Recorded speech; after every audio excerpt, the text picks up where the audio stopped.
بسم اللہ الرحمن الرحیم۔ ناظرین کرام السلام علیکم۔ ناظرین کرام، حضرت ایوب علیہ السلام حضرت ابراہیم علیہ السلام کی اولاد میں سے ہیں۔ آپ علیہ السلام کا شمار بھی ان مشہور انبیاء علیہ السلام میں ہوتا ہے جنہوں نے تکالیف پہنچنے پر بڑے صبر کا مظاہرہ کیا۔ اللہ رب العزت نے حضرت ایوب علیہ السلام کو خوب مال و دولت، شان و شوکت اور اولاد سے نواز کر آزمایا۔ آپ علیہ السلام اس آزمائش میں پورے اترے۔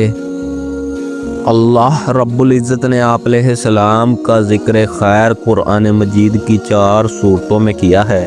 ناظرین محترم، فرمان الہی ہے، اور انہیں ابراہیم علیہ السلام کی اولاد میں سے داؤد، سلیمان، ایوب، یوسف، موسیٰ اور ہارون کو بھی ہدایت دی تھی۔ حضرت ایوب علیہ السلام جب جوان ہوئے تو آپ علیہ السلام کی شادی محترمہ رحمت بنت افراسین سے ہوئی۔ اللہ رب العزت نے آپ علیہ السلام کو ان سے اولاد کی نعمت سے سرفراز فرمایا۔ آپ علیہ السلام انتہائی نیک و کثرت اللہ تعالیٰ کا ذکر کرنے والے اور بڑے ہی صابر و شاکر بندے تھے۔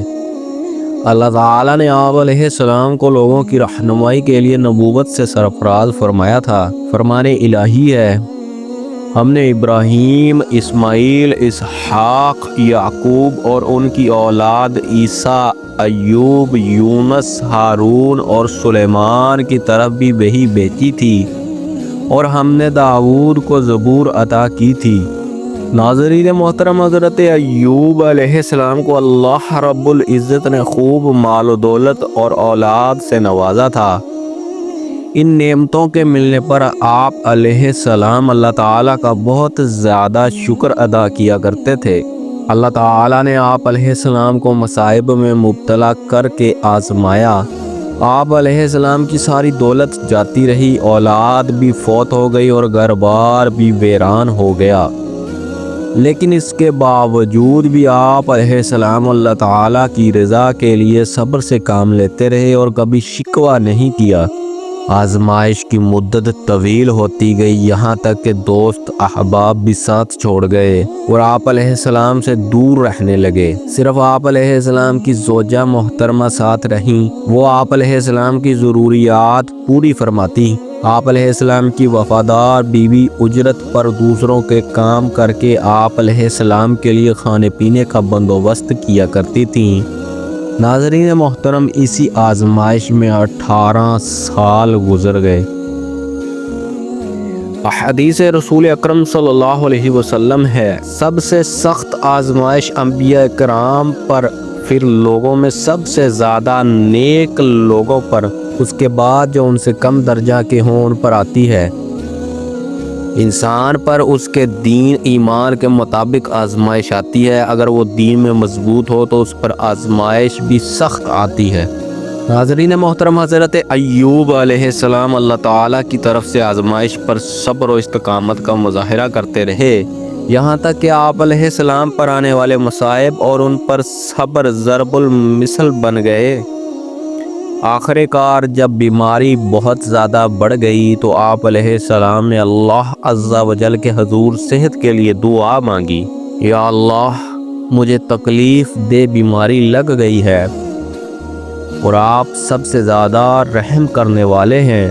اے میرے رب، بے شک شیطان نے مجھے سخت تکلیف اور پریشانی میں مبتلا کر دیا ہے۔ ناظرین محترم، جب حضرت ایوب علیہ السلام نے بارگاہ الہی میں گڑ گڑا کر اپنی صحت اور مصائب دور ہونے کے لیے دعا مانگی تو اللہ رب العزت نے آپ علیہ السلام کی دعا قبول فرماتے ہوئے فرمایا کہ یہاں آپ تشریف فرما ہیں، وہیں اپنے پاؤں کو زمین پر ماریں، اس سے ایک چشمہ جاری ہو جائے گا جس سے آپ غسل کریں، بیرونی سب بیماریاں دور ہو جائیں گی، اور اسی چشمہ کے پانی کو پئیں، اندرونی بیماریوں سے شفا مل جائے گی۔ چنانچہ حضرت ایوب علیہ السلام نے ایسا ہی کیا۔ اللہ رب العزت نے آپ علیہ السلام کو صحت کاملہ عطا فرمائی۔ فرمان الہی ہے، چنانچہ ہم نے ان کی دعا سن لی اور ان کی بیماری دور کر دی۔ ہم نے انہیں کہا اپنا پاؤں زمین پر مارو، یہ ٹھنڈا پانی نہانے اور پینے کے لیے ہے۔ ناظرین محترم، حدیث رسول اکرم صلی اللہ علیہ وسلم ہے، حضرت ایوب علیہ السلام صحت ملنے کے بعد ایک مرتبہ غسل فرما رہے تھے، اتنے میں سونے کی ٹڈیوں کا ایک جھنڈ آپ علیہ السلام پر آ گرا۔ آپ علیہ السلام ان سونے کی ٹڈیوں کو مٹھیاں بھر بھر کر کپڑے میں ڈالنے لگے۔ اللہ رب العزت نے آواز دی، اے ایوب، کیا میں نے تمہیں اس دولت سے مستغنی بے نیاز نہیں کر دیا جو تم دیکھ رہے ہو؟ حضرت ایوب علیہ السلام نے عرض کیا، جی ہاں اے میرے رب، لیکن میں آپ کی رحمت اور برکت سے مستغنی نہیں ہو سکتا۔ حضرت ایوب علیہ السلام نے سخت بیماری کی حالت میں بھی اللہ رب العزت کی عبادت میں کمی نہیں کی اور مصائب اور بیماری پر پڑے صبر و تحمل کا مظاہرہ کیا۔ اللہ عز و جل نے آپ علیہ السلام کے صبر کرنے کی خوب تعریف فرمائی اور آپ علیہ السلام کے تمام مصائب دور فرما دیے۔ اس کے ساتھ ساتھ آپ علیہ السلام کو خاندان اور مال و دولت سے بھی نوازا اور حضرت ایوب علیہ السلام کے واقعہ کو بعد میں آنے والوں کے لیے نصیحت بنا دیا۔ ناظرین محترم، فرمان الہی ہے، بے شک ہم نے ایوب علیہ السلام کو صبر کرنے والا پایا۔ وہ بہت ہی نیک بندے اور اپنے رب کی طرف خوب رجوع کرنے والے تھے، اور انہیں نہ صرف ان کے اہل و عیال دیے بلکہ ان کے ساتھ اپنی خاص مہربانی سے ایسے ہی اور بھی عطا فرمائے، تاکہ یہ واقعہ ہماری عبادت کرنے والوں کے لیے ایک نصیحت بن جائے۔